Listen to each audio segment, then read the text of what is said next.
Hello అండి, అందరికీ నమస్కారం. Welcome to Vasantha's channel. ఈరోజు నేను చెప్పబోయే కథ వెల్లుల్లి కథ. ఆధ్యాత్మిక సాధనలో వెల్లుల్లి నిషేధం అనే చర్చ వచ్చినప్పుడు రమణులు చెప్పిన కథ.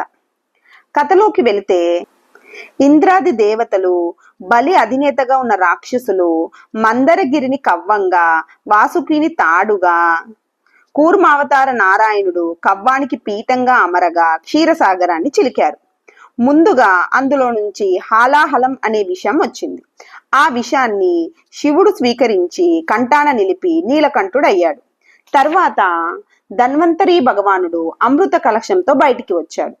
దానిని తీసుకొని రాక్షసులు పారిపోతుండగా దేవతలందరూ వెళ్ళి విష్ణుమూర్తిని శరణు వేడారు. అప్పుడు విష్ణుమూర్తి మోహిని అవతారం ధరించి రాక్షసులను వహింప చేసుకొని తాను అమృతాన్ని సమంగా పంచుతానని ఆ కలశాన్ని తీసుకున్నాడు.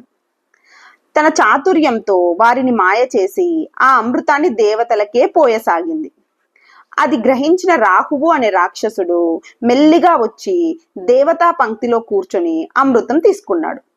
అది తెలిసి సూర్యచంద్రులు మోహినికి సంజ్ఞ చేశారు.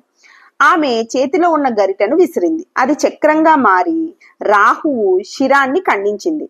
అప్పటికే కంఠం వరకు అమృతం దిగి ఉండటం చేత వాని శిరస్సు ఒక గ్రహంగా మారి ఆకాశంలో నిలిచిందని, అదే పగ సాధించే నిమిత్తం సూర్యచంద్రులకు గ్రహణం కల్పిస్తుంటాడు అని వాడుకలో ఉన్నది. అయితే మొండెం కింద పడేటప్పుడు కంఠంలోని అమృత బిందువులు కొన్ని చింది భూమిపై పడి ఉల్లిగా మొలిచిందని ఒక ఐతిహ్యం. ఉల్లికి అందుకే అమృతం అనే పేరు. అయితే అసుర సంపర్కం చేత దానికి తామసిక లక్షణం ఉంది. కాబట్టి సత్వగుణాన్ని పెంచే ఆధ్యాత్మిక సాధనను చేసే సాధకులకు అది నిషేధింపబడింది. శరీరానికి ఆరోగ్యకరమే, కానీ మనసుకు తమో గుణాన్ని కలగచేసి సత్య దర్శనానికి ఆటంకం కలగచేస్తుంది.